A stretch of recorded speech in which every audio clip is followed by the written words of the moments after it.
औज़ु बिल्लाहि मिनश शैतानिर रजीम। बिस्मिल्लाहिर रहमानिर रहीम। अस्सलाम वालेकुम डियर स्टूडेंट्स।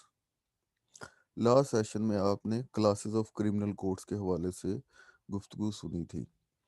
तो इस सेशन में हम देखेंगे कि उन्हीं की जो क्लासेस थी क्रिमिनल कोड्स की, उनकी पावर्स क्या हैं ट्रायल के हवाले से,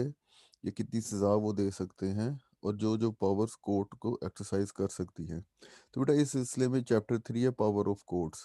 तो सब चैप्टर ए है इसका, description of offences cognizable by each court, section 28 to section 30, 3 section है। कॉग्निजेबल की दायरा इख्तियार या दायरा समात उनका किन किन मामलात में किस अदालत का क्या है। तो बेटा दो तरह सेक्शन 28 में बयान किया गया है कि जब पाकिस्तान पिनल कोड जो मेन आपका पिनल लॉ है, सबसे बड़ा फौजदारी कानून है ताज़ीरात पाकिस्तान, उसके तहत अगर कोई जुर्म सरसद हो जाए तो किसके पास दायरा इख्तियार है या दायरा समात है। तो सबसे पहले बेटा हाई कोर्ट। हाई कोर्ट कोई भी केस को ट्राई कर सकती है। दूसरे नंबर पे कोर्ट ऑफ सेशन, और तीसरे नंबर पर कि जो सेकंड शेड्यूल है जिसके 8 कॉलम्स थे, तो आखिरी कॉलम में लिखा होगा कि जनाब कौन सी अदालत दायरा इख्तियार या दायरा समात रखती है जिसके सामने इसका ट्रायल हो सकता है, यानी कि वो उस मैटर में कॉग्निजेंस ले सकती है। हाई कोर्ट का सुनना शायद आपके लिए फर्स्ट टाइम अचंभे की बात हो, क्या हाई कोर्ट भी ट्रायल कोर्ट हो सकती है? तो बेटा इसका जवाब हमें कराची हाई कोर्ट के केस लॉ में, जिसकी साइटेशन है 2007 127 पेज पे, Mumtaz Ali versus the state. तो हाई कोर्ट जुरिस्डिक्शन किसी भी केस में ले सकती है जो कि उसकी सबॉर्डिनेट कोर्ट्स, क्योंकि बाकी तमाम अदालतें तो मातहत है सेशन से लेके मजिस्ट्रेट थर्ड क्लास तक। इफ द सरकमस्टांस, अगर हालात वाकयात ऐसे हैं, उसकी रिक्वायरमेंट है, तभी यूजुअली ये हाई कोर्ट की नॉर्मल जुरिस्डिक्शन नहीं है, स्पेशल सर्कमस्टांसेस एग्जिस्ट होंगे। तो इसकी मिसाल हमें बदनाम ज़माना केस जुल्फ़कार अली भुट्टो का, जिसमें उन्हें कॉन्विक्ट किया गया था और capital punishment in the case of death sentence दी गई थी, जिसमें बाय को बाद में सुप्रीम कोर्ट में भी उनकी जो रिवीन पिटिशन थी वो खारिज हो गई, और बाद में उस पर अमल दरामद भी हुआ था। तो पढ़ना चाहते हैं आप तो ये पीएलडी 1978 लाहौर हाई कोर्ट का केस है, पेज नंबर 523 पे। तो इसमें प्रोसिक्यूशन की दरखास्त के ऊपर हाई कोर्ट ने डायरेक्ट समाअत की थी। High court as a trial court इधर एक्ट की गई थी। तो पॉलिटिकल भी चीज़ें हैं इसके मद्देनज़र कि क्यों वहाँ पर ये केस गया था। सेक्शन 29 हमें बता रहा है कि दूसरे कवानीन, तो बेटा आप जानते हैं अकाउंटेबिलिटी का, जिस तरह नेशनल अकाउंटेबिलिटी ऑर्डिनेंस है, एंटी टेररिज्म एक्ट है, इस तरह के बाकी जो ताज़ीरी कवानीन हैं, उनके तहत किसके पास दायरा समात है। तो उसी कानून में मेंशन कर दिया जाता है मेनली कि किस अदालत के पास ये इसका कॉग्निजेंस लेगी और ट्रायल के वो समात करेगी। लेकिन अगर उस कानून में ही जिसके तहत वो फेंस क्रिएट किया गया है उसमें नहीं मेंशन, तो फिर ये अब सूबाई हुकूमत की जिम्मेदारी है कि वो फिर 8वें कॉलम में तरमीम करवा कर वहाँ पे मेंशन किया जाएगा सेकंड शेड्यूल के 8वें कॉलम में कि कौन सी अदालत फिर इस किस्म के जराइम की समात करेगी, ट्रायल को हेल्ड करेगी। तो फिर 29 भी हमें बताता है जुविनाइल्स, नौजवान लोग, कम उम्र लोग। तो उसके वाले से इस प्रोविजन में भी दो तरह की बातें। पहले तो रिफॉर्मेटरी स्कूल एक्ट है 1897 का, उसके तहत और शुरू में ही एक्सेप्शन क्रिएट कर दी गई है कि कोई भी ऑफेंस है सवाए ऑफेंस जिसकी सजा डेथ है और इम्प्रिजनमेंट फॉर लाइफ है, तो उस पे ये असूल लागू नहीं होता। अब वो जुवेनाइल की जो इसी कानून के अंदर डिफाइन कर दिया गया है कि 15 साल से कम उम्र का वो बच्चा हो या शख्स हो, तो जब अदालत के सामने ऐसा बंदा लाया जाए जो उसके ऑफेंडर के तौर पर, लेकिन उसकी उम्र जो है 15 साल से कम है, तो फिर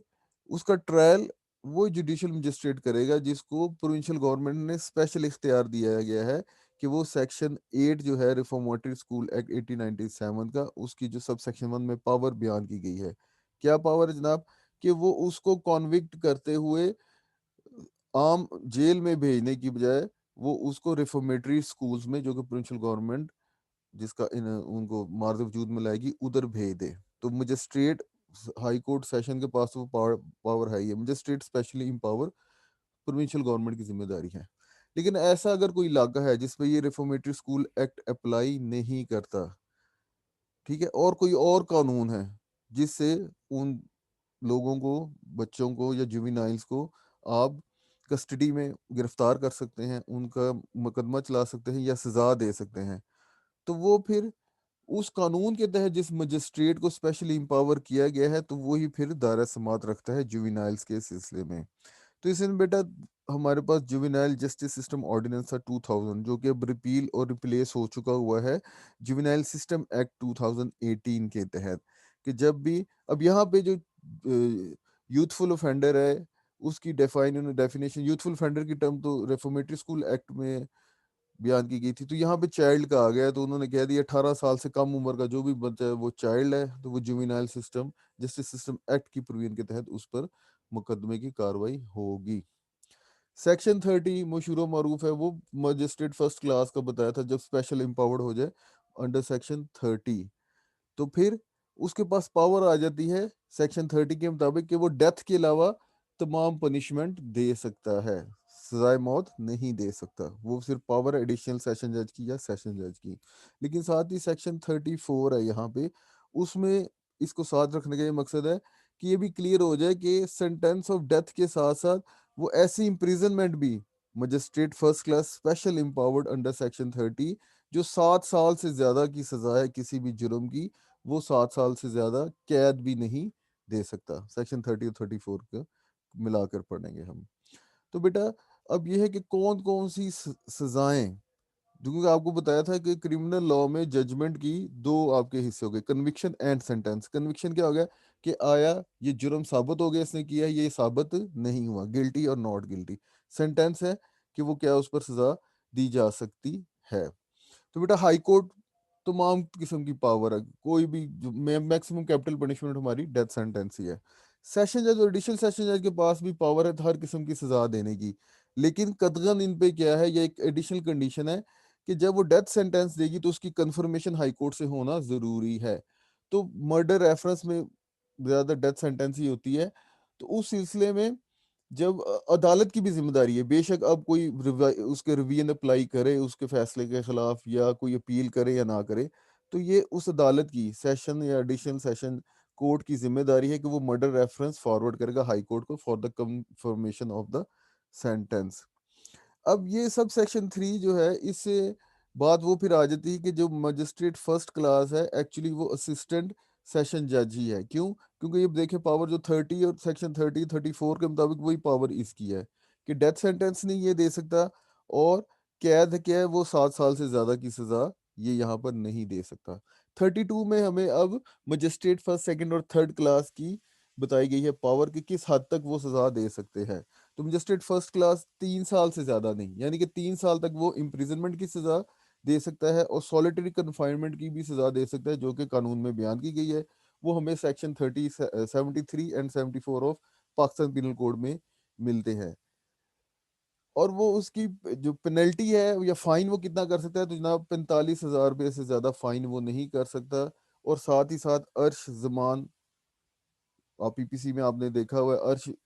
एक रेशो है दियत की, या दियत का कुछ हिस्सा है, दमान अदालत की सवाबदीद पे वो कितना उसको फाइन या कंपनसेशन अदा करवाती है विक्टिम को। वाइपिंग आप जानते हैं कोड़े हैं जो कि आपके हदूद ऑर्डिनेंस मिलते हैं।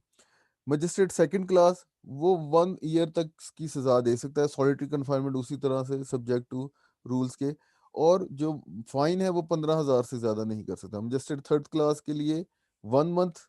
1 मंथ से ज्यादा नहीं सजा दे सकता, और 3,000 रुपये से ज्यादा वो फाइन नहीं कर सकता। जब मजिस्ट्रेट ये तीनों क्लासेस है कोई भी सेंटेंस ये पास करेगा, तो जो कॉम्बिनेशन में जब एक से ज्यादा ऑफेंसेस है, ये 34 35 सेक्शन में ज्यादा क्लैरिटी आएगी, तो कानून ने जो इसे सजा दी है तो कॉम्बिनेशन में भी वो उतनी सजा दे सकता है। तो बेटा सेक्शन 33 के मुताबिक इन डिफॉल्ट ऑफ फाइन, अक्सर आपने पीपीसी देखी है, तो उसमें एंड या और के साथ आता है कि या बोथ का जिक्र है कि इम्प्रिजनमेंट की सजा भी दे सकती है, एंड फाइन या और फाइन का जिक्र है, और बोथ। अब फाइन की जहाँ पे सजा देती है दी जाती है, और ऑफेंडर या कॉन्विक्ट जो है वो डिफॉल्ट कर देता है पेमेंट ऑफ फाइन में, तो वो सारा का सारा वैसे तो हमें लॉ मिल गया ऑलरेडी 1860 का, जो इंडियन पिनल कोड था, पाकिस्तान पिनल कोड है, सेक्शन 63 से सेक्शन 70 तक। तो वो मजिस्ट्रेट कोई भी सजा दे सकती है, लेकिन कुछ उसके ऊपर कदगने हैं, कुछ कंडीशन हैं। पहली तो जनाब ये है कि मजिस्ट्रेट की जो पावर है, जो आपने देख लिया 3 साल है, 1 साल है और 1 माह है, उससे ज्यादा वो सजा इन default of fine, payment of fine, वो नहीं दे सकता। और जब फिर वो सब्सटांटिव सेंटेंस देगा, लेट्स सपोज 379 के तहत चोरी की सजा वो देता है 3 साल की, तो जब वो सॉलिटरी ये imprisonment in default of payment of fine देगा, तो वो 1/4 उससे ज्यादा नहीं दे सकता। जैसा 3 साल है, लेट्स सपोज वो बन गया 36 मंथ्स, तो 36 मंथ्स का फोर्थ हो गया 9 महीने। तो default of payment of fine 9 महीने से ज्यादा मजिस्ट्रेट फर्स्ट क्लास उसको फिर imprisonment in default of fine नहीं कर सकता। और जो वो मुझे जो imprisonment in default of fine है, वो obviously in addition to the substantive जो पनिशमेंट है इम्प्रिजनमेंट की जो दी है, वो उसके साथ अलग तौर पर दे सकता है। यानी कि 3 साल के साथ साथ मजिस्ट्रेट फर्स्ट क्लास 9 महीने for the imprisonment in default of payment of fine भी दे सकता है। सेक्शन 34 ऑलरेडी हमने डिस्कस कर लिया हुआ है, वो सेक्शन 30 के साथ ही मिला के है। अब बेटा एक तो ट्रांजैक्शन है, केस जिसा हमने देखा था, केस में जरूरी नहीं कि एक ही ऑफेंस कमिट हो तो वो एक केस बनता है, तो एक ही केस में आप कई ज्यादा ऑफेंसेस कमिट हो सकते हैं। एफआईआर अगर आपकी नजर से नहीं गुजरी, तो प्रैक्टिकली हम इंशाल्लाह एफआईआर को भी देखेंगे कि वो कई जुराइम पे मुश्तमिल एफआईआर या केस हो सकता है। तो जब चार्ज लगा उस बंदे के ऊपर, ऑफेंडर के ऊपर या एक्यूज के ऊपर, तो एक से ज्यादा जराइम का चार्ज लगा है, तो अदालत ने उसका ट्रायल किया, तो उस सूरत में फिर सजा अदालत किस तरह दे सकती है। तो ऑब्वियसली ये सेक्शन 71 पीपीसी का वो आप देखेंगे इस सिलसिले में कि क्या उधर हदायत है। लेकिन जब अदालत उस बंदे के ऊपर एक से ज्यादा ऑफेंसेस हुई हैं और हर ऑफेंस के लिए अदालत अलग अलग से सजा देती है, तो उस सूरत में फिर दो तरह अदालत, एक से ज्यादा सजा हो गई उसको इम्प्रिजनमेंट की, तो वो दो तरह से हो सकती है, कंजेक्टिव या कंकरेंट। कंजेक्टिव का क्या मतलब होता है, वन आफ्टर द अदर, कि पहले उसको जिस तरह मिसचीफ भी कमिट कर दी उसने, उसकी 3 माह सजा है, साथ में उसके ऊपर थेफ्ट 380 के तहत थेफ्ट भी प्रूव हो गई, तो वो 7 साल उसकी सजा है। तो अदालत अगर फर्स्ट क्लास मजिस्ट्रेट 7 साल तक सजा दे सकता है, तो वो देगी दोनों के हवाले से, तो दोनों की सजा वो दे सकती है, प्रोवाइडेड वो जो सिंगल काउंट की सजा है उसकी मैक्सिमम जो पनिशमेंट है उससे ज्यादा नहीं। जैसे magistrate first class empowered under section 30, वो 7 साल तक सजा दे सकता है, तो वो 3 माह की भी देगा अगर मिसचीफ के लिए, तो वो उसको दे सकता है। अब अदालत अगर लिखेगी कि ये कंकरेंट है या कंजेक्टिव है, कंकरेंट से मुराद है वो इकट्ठे ही चलेगी, तो वो 3 माह की सजा वो 7 साल में ही, या 7 साल की वो जितनी भी सजा देता उसके अंदर ही कवर हो जाएगी। लेकिन कंजेक्टिव है, पहले एक पूरी करेगा वो 7 साल की, फिर वो 3 माह की पूरेगा, तो वो फिर कंजेक्टिव आ जाएगा। तो कंकरेंट और कंजेक्टिव, हाँ अगर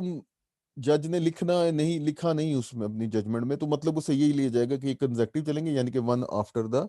अदर। तो मैक्सिमम टर्म ऑफ कितनी दे सकता है कोई भी जज, तो वो जो एग्रीगेट है उसकी नहीं तरफ जाना, सिंगल काउंट की जो उसकी मैक्सिमम, जैसे मजे फर्स्ट फर्स्ट क्लास है वो सेक्शन 30 की तरह इम्पावर्ड नहीं है, तो 3 साल तक वो एक 379 की सजा देगा, और मिसचीफ की वो अलग से और भी सजा दे सकता है, और दी जाएगी। लेकिन यहाँ पे ये मेन रखा गया है, जैसे सेशन, दो एडिशनल सेशन के पास उनकी अनलिमिटेड पावर्स है, तो ज्यादा ज्यादा ऑफेंसेस अगर कमिट हुए हैं तो उन सब की मिला के सजा है वो 14 साल से ज्यादा सजा नहीं होनी चाहिए। और जब मजिस्ट्रेट किसी भी कर रहा है, तो वो जब एग्रीगेट बनाया जाएगा, जैसा आगे मैंने मिसाल दी आपको 7 या 3 माह की, या 3 साल या 3 माह की, तो वो जब कॉम्बिनेशन मजिस्ट्रेट फर्स्ट क्लास कितना अथोराइज हो गया 3 साल, तो 2 या 3 काउंट्स के ऊपर वो अब 6 साल से एग्रीगेट जब उसको इकट्ठा कर दीजिएगा सजा को, वो 6 साल ट्वाइस से ज्यादा एक्सीड नहीं करनी, 7 साल तक वो नहीं दे सकता अलग अलग जुराइम की, तो मैक्सिमम वो 6 साल तक ही सजा देगा। अगर वो देना चाहता है तो वो सेक्शन और है वो, तो वो नेक्स्ट कोर्ट ऑफ सेशन के पास भेज देगा। तो बेटा ये जो कंजेक्टिव जो सेंटेंसेस दी जाएंगी उनका एग्रीगेट जब बनेगा, तो वो इस कोड की अगली जो प्रोविजन है उसके लिए उसे एक सिंगल सेंटेंस, एक एक ही सजा तस्वर किया जाएगा, क्योंकि ट्रायल एक था। अब बेटा ये जो सब चैप्टर सी है, ये ऑर्डिनरी और एडिशनल पावर है। तो आम पावर जो है सेक्शन 36 के तहत मजिस्ट्रेट की, सेशन का तो जिक्र हर जगह पे है, उसके पास तमाम पावर है, हाई कोर्ट तो ऑब्वियसली हर किस्म की पावर है। तो वो मजिस्ट्रेट के पास है, तो मजिस्ट्रेट फर्स्ट सेकंड और थर्ड क्लास की जो ऑर्डिनरी पावर्स है, तो वो तीसरा शेड्यूल बयान कर दिया गया है। उसमें पहले magistrate third class, magistrate second class और फिर मजिस्ट्रेट फर्स्ट क्लास। तो तरमीम होती रहती है कोर्ट के साथ। तो ये अगर किसी ने शॉर्ट ब्रिज फॉर्म में देखना है कि मजिस्ट्रेट थर्ड क्लास की क्या पावर है, तो वो सीधा सेक्शन 36 के तहत शेड्यूल 3 बनाया गया है, उसमें चला जाएगा। तो बेटा सबसे पहली पावर है ये मजिस्ट्रेट थर्ड क्लास की, कि जनाब उसके प्रेजेंस में अगर कोई बंदा जुर्म करता है, तो उसको पास इख्तियार है कि वो खुद भी अरेस्ट कर सकता है या किसी और बंदे को कह सकता है कि इसको अरेस्ट करो और इसको कस्टडी में रखो, सेक्शन 64 के तहत। और सेक्शन 65 में क्या है कि जुर्म तो उसके सामने नहीं हुआ, लेकिन उस मजिस्ट्रेट के पास पावर है कि वो उस ऑफेंस के लिए वारंट ऑफ अरेस्ट इशू करने का इख्तियार या पावर उसके पास है। तो उस सूरत में वो फिर बंदे को किसी को डायरेक्ट कर सकता है और खुद भी उसे अरेस्ट कर सकता है, शख्स को, कि जो कि दायरा समात वो रखता है, कॉग्निजेंस ले सकता है उस ऑफेंस की, उसके ऊपर वो इल्जाम है। फिर बेटा एक जब वारंट ऑफ अरेस्ट है, एक तो अदालत ने इशू कर दिया अपनी जुरिस्डिक्शन में, उधर तो कोई नहीं। अब वो अदालत ने दूसरी जुरिस्डिक्शन में मौजूद है ऑफेंडर, जिसको वो पकड़ना चाहते हैं, मजिस्ट्रेट कोई और है, तो वो फिर उस मजिस्ट्रेट के पास या फिर वो डिस्ट्रिक्ट का जो पुलिस का हेड है उसके पास भेजेगी, और वो फिर आगे फर्दर उसको डेजिग्नेट करेगा किसी बंदे को कि इस वारंट ऑफ अरेस्ट के ऊपर अमल किया जाए। और वो दूसरे मजिस्ट्रेट के पास जिसकी लोकल जुरिस्डिक्शन में इस वक्त वो ऑफेंडर मौजूद है, भेजा दूसरी जुरिस्डिक्शन के मजिस्ट्रेट ने, तो वो फिर इंडोर्स करेगा उसके ऊपर। और जब वो बंदा पकड़ा जाएगा तो फिर वो उसका रिमांड देगा फॉर रिमूवल ऑफ कस्टडी के, इस बंदे को अब दूसरी अदालत में, जिसने एक्चुअली में या फर्स्ट इंस्टांस में ऑर्डर किया था फॉर वारंट ऑफ अरेस्ट, उसके पास इसको भेज दिया जाए। प्रोक्लेमेशन इश्तिहार कहते हैं हम इसे, कि जो बंदा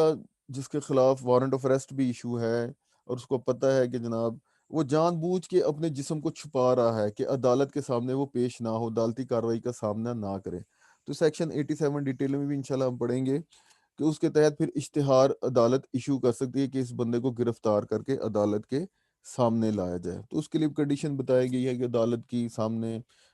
नोटिस बोर्ड के ऊपर या अदालत की दीवार के ऊपर, फिर जहां बंदा रिहायशी है वहां पर फिर मुनादी करके सुनाया जाएगा, तो उसकी कई कंडीशंस हैं।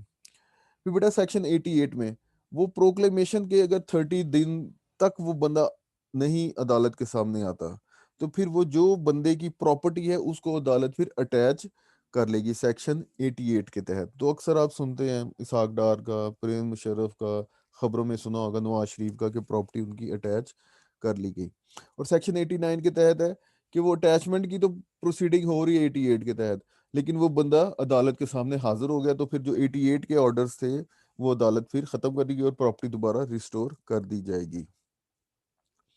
फिर बेटा अदालत के पास इख्तियार है सर्च कराने का। तो अगर कोई ऐसी मूवेबल चीज है, वो डॉक्यूमेंट्स भी हो सकती हैं, लेटर्स की सूरत में हो सकते हैं, पार्सल भी हो सकते हैं, तो वो जो पोस्टल और टेलीग्राम के जो महकमा है उसको सेक्शन 95 के तहत मजिस्ट्रेट थर्ड क्लास एम्पावर है कि उसको डायरेक्ट करे कि तुम कोई लेटर जिसमें डॉक्यूमेंट है या कोई पार्सल है जिसमें कोई ऐसी मूवेबल थिंग है जो कि एविडेंस के तौर पर अदालत के सामने आना जरूरी है, वो डायरेक्ट कर सकता है। और सेक्शन 96 के तहत पुलिस के कहने पे या विदाउट अपने आप पे magistrate third class search warrant issue कर सकता है कि इस अहाते में या इस घर में जाके, इस शॉप में जाके आप चार दीवारी कह सकते हैं, उसमें जाके आप चीज़ को सर्च करें, तो उसका search warrant magistrate third class issue कर सकता है।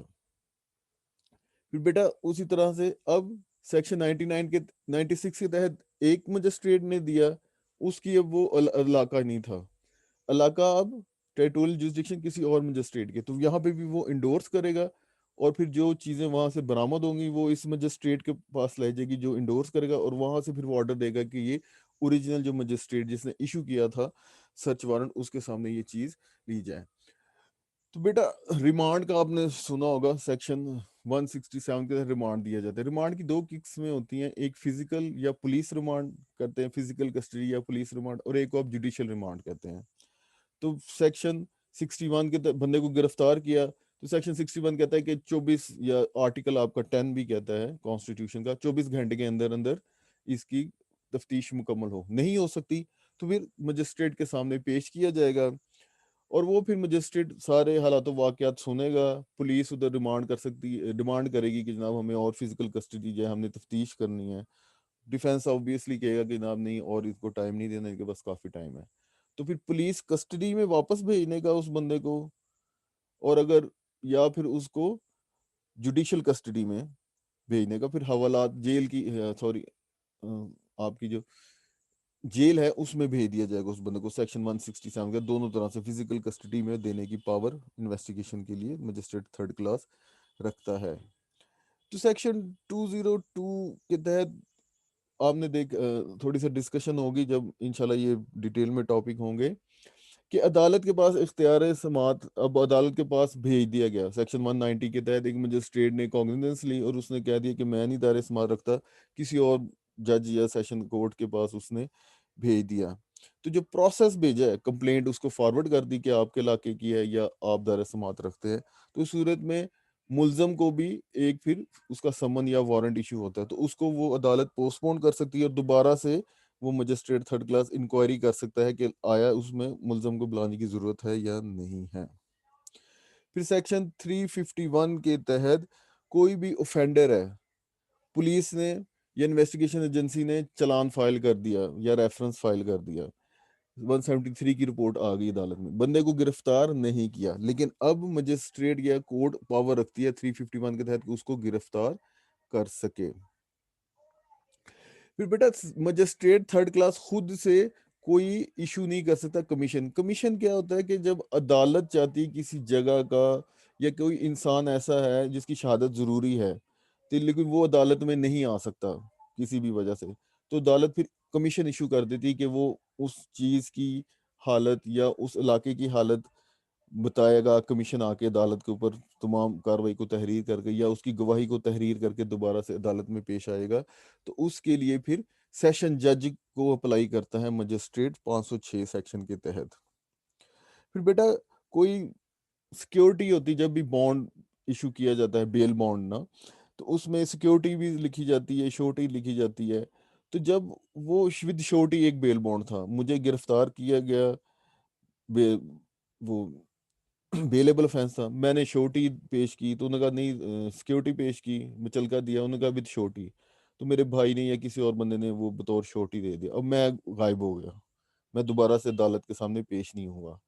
तो फिर अदालत उस बॉन्ड को फॉरफीट कर लेगी और सिक्योरिटी को बुलाएगी, वो श्योरिटी को कि जनाब तुम आओ, और दोबारा से फिर उससे फ्रेश सिक्योरिटी भी ले सकती है 514 ए के तहत, या फिर वो उसको जब्त करके पेनल्टी जो श्योरिटी बंदा दे रहा था उसको भी पेनल्टी लगा सकती है। फिर बेटा ये प्रॉपर्टीज हैं 516 एक सेक्शन के तहत, जो प्रॉपर्टी है, केस प्रॉपर्टी कहते हैं, कि जिनके तहत या जिनके सिलसिले में जुर्म हुआ हुआ है, उसके मतलब जो भी फैसले करना अदालत कर सकेगी कि इस वक्त कस्टडी किसको देगी, या फिर सुपुर्दारी भी जिस तरह आप सुनते हैं, उस मामले में जो ऑर्डर्स हैं वो सारे मजिस्ट्रेट थर्ड क्लास कर सकता है। तो डिस्पोजल ऑफ प्रॉपर्टी सेक्शन 517 जो है, वो पिछला जो था वो ड्यूरिंग द ट्रायल था, और ये at the conclusion of trial है। और जो सेक्शन 525 है, इधर वैसे सस्पेक्टेड करेक्टर लिखता है, ये पेरिशेबल नेचर की जो चीज होगी या जिसकी वैल्यू 10 रुपए से कम है, तो अदालत के पास इख्तियार है कि वो उसकी नीलामी करके, ताकि फायदा हो मालक को, अगर मालक नहीं मिल रहा है उस सिलसिले में। फिर एफिडेविट बेटा बयान हल्फी आप उसे कहते हैं, तो सेक्शन 539 ए के तहत किसी भी कोई बंदा एप्लीकेशन देता है, जिसको कंप्लेंट, जिसको हम इस्तगासा कहते हैं, तो वो उसमें अदालत फिर उसे एफिडेविट डिमांड कर सकती है। और लोकल इंस्पेक्शन 539 बी के तहत मजिस्ट्रेट थर्ड क्लास, जिसका जिक्र है कि सेशन कोर्ट या हाई कोर्ट किसी मजिस्ट्रेट को डायरेक्ट कर सकती है कि वो बतौर लोकल कमीशन अदालत का चीज को रिकॉर्ड करे और अदालत को भेजे, तो ये पावर भी रखती है।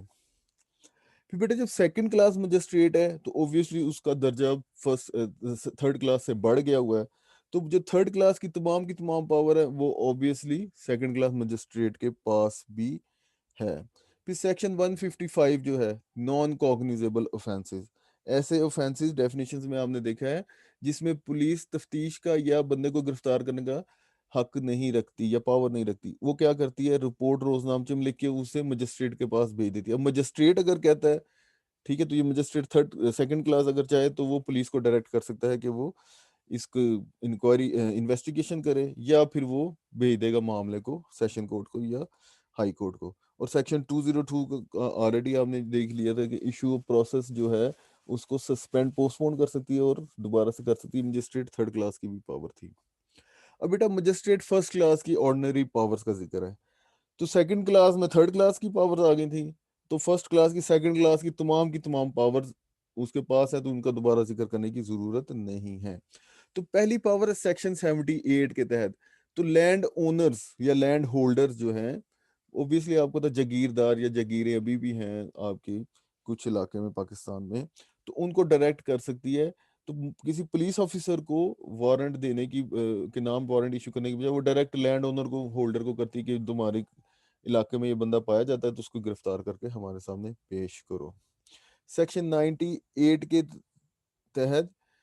सर्च वारंट इशू करने की पावर मजिस्ट्रेट फर्स्ट क्लास रखता है।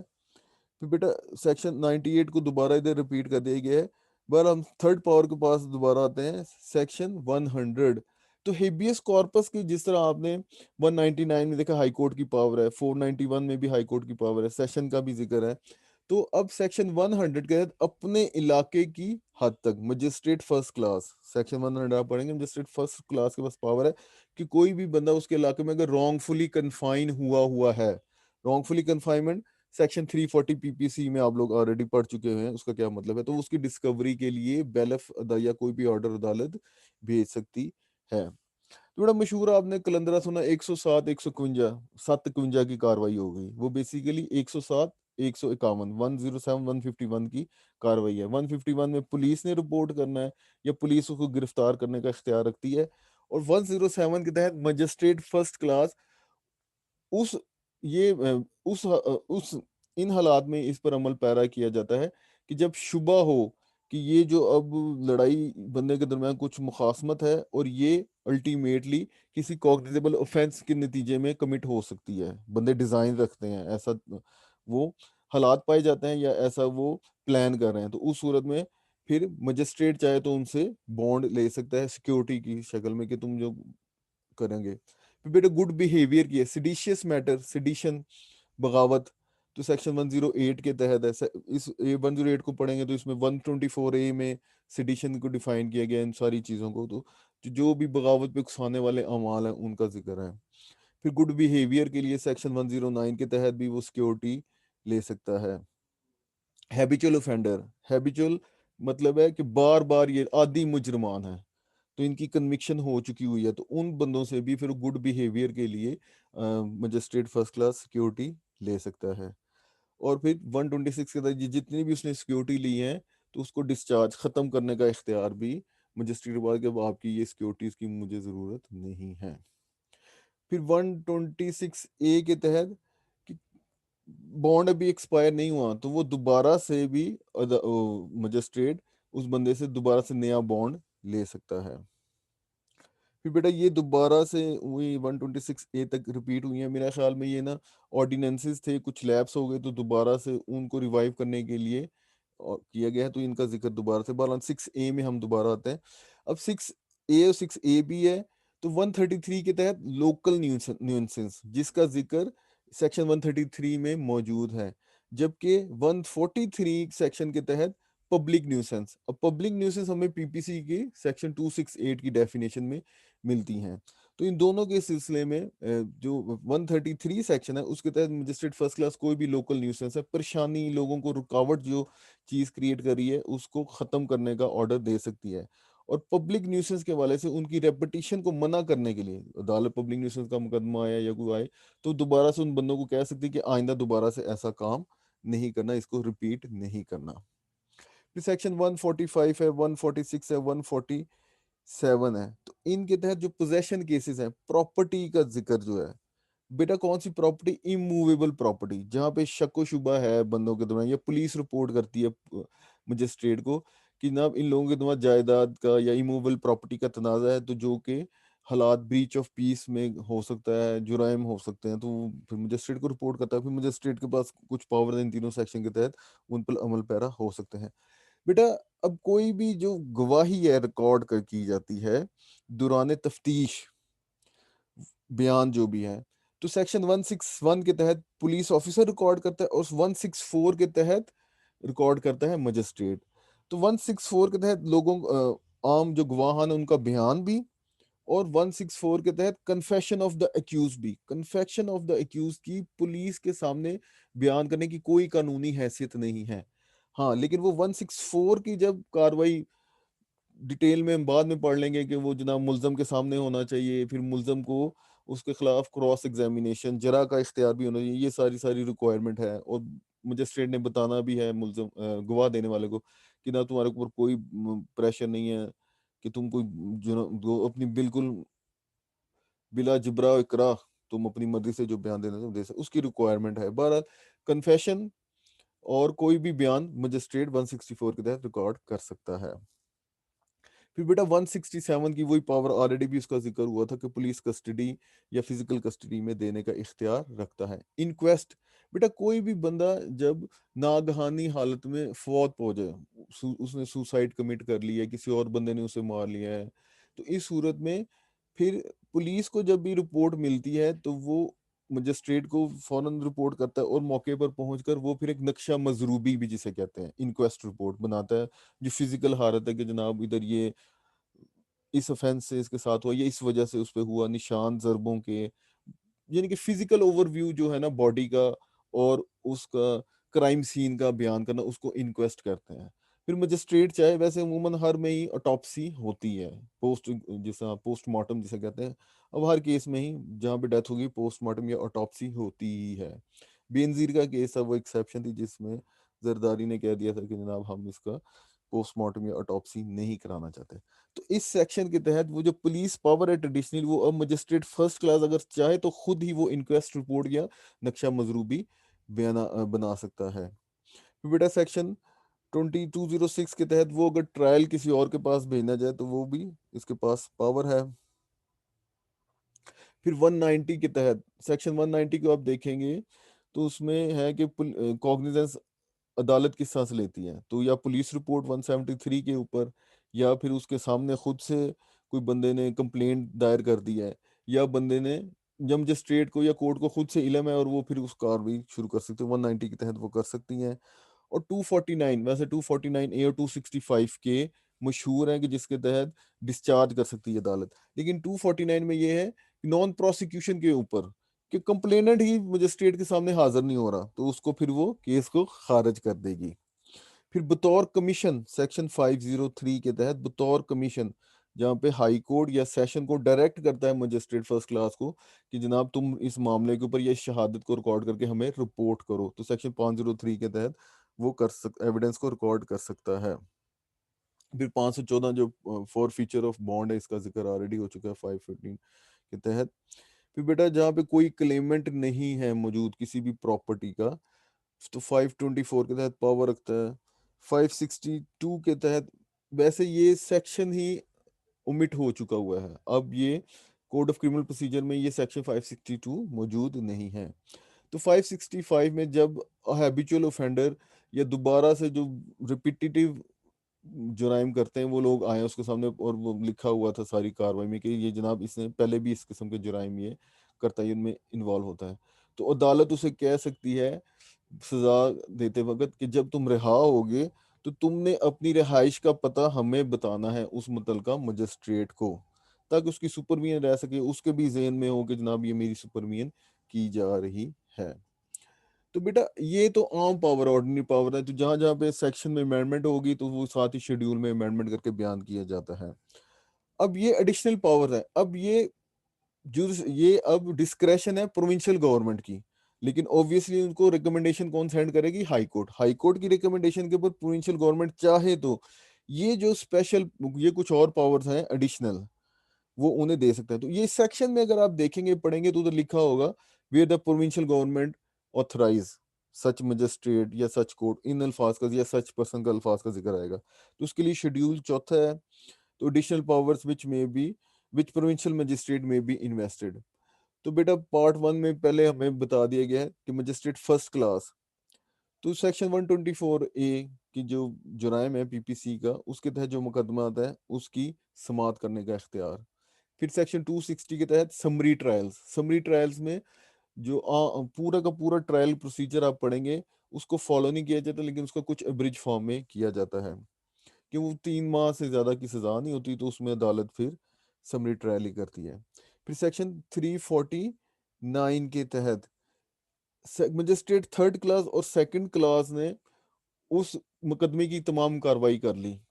कन्विक्शन भी उन्होंने कर दिया, लेकिन सेंटेंस अब वो जो देना चाह रहे हैं वो उनकी पावर से ज़्यादा है, तो वो फिर क्या करेंगे, मजिस्ट्रेट फर्स्ट क्लास को भेज देंगे कि जनाब हमारी रिकमेंडेशन है, जिस मजिस्ट्रेट सेकंड क्लास की पावर है 1 साल, तो 3 साल तक या 2 साल तक सज़ा होनी चाहिए, तो वो मजिस्ट्रेट फर्स्ट क्लास को भेज देंगे हमारी पावर में नहीं है, हमारी रिकमेंडेशन ये है, पूरा मुकदमा सुनने के बाद, और आप इसके ऊपर कोई फैसला कर लें। मजिस्ट्रेट सेकंड क्लास को कौन कौन सी पावर्स मिल सकती हैं provincial government on the recommendation of the high court,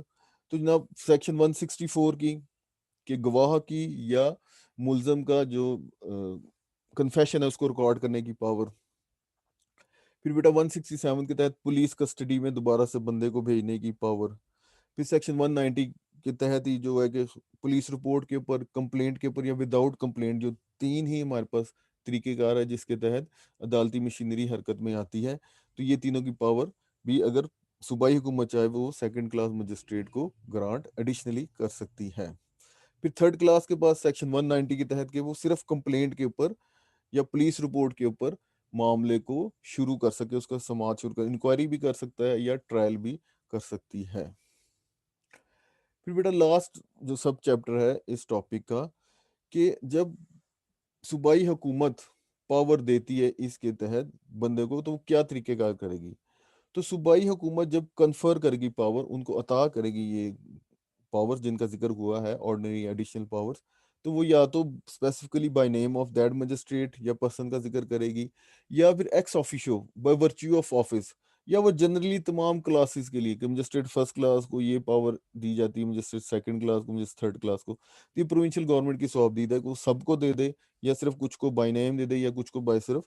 office ही दे दे। और इस पावर का इतलाक कब होगा, जो कि सूबाई हुकूमत अपने नोटिफिकेशन में दर्ज करेगी डेट से, उस डेट से उसका इतलाक होगा। अब सेक्शन 40 में हमें बयान किया गया है कि जिस तरह एक बंदे को या मजिस्ट्रेट थर्ड क्लास को पावर्स दी गई कुछ एडिशनल,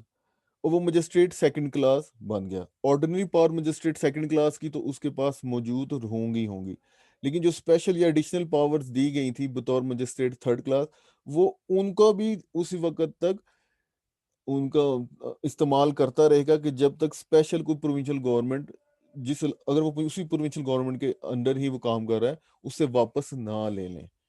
ठीक है, तो जब तक वो उससे वापस नहीं लेंगी और वो हायर पोस्ट पे चला गया बेशक, और वो पोस्ट में वो एडिशनल पावर्स है उनका भी इस्तेमाल करता रहेगा। फिर हाई कोर्ट की रिकमेंडेशन के ऊपर सेक्शन 141 बताता है कि इन पावर को किसी भी वक्त विड्रा किया जा सकता है, यानी कि उनसे उनसे महरूम किया जा सकता है। बेटा ये आज का लेक्चर था, इस सिलसिले में कोई आपका क्वेश्चन है, कोई बात आपको लगी है कि गलत बयान कर दी गई है, तो कमेंट सेक्शन भी आपके पास मौजूद है, इधर आप अपना कमेंट लिखें, कोई भी सवाल करें, इंशाल्लाह उनका जवाब दिया जाएगा। थैंक यू बेटा, अल्लाह हाफिज़।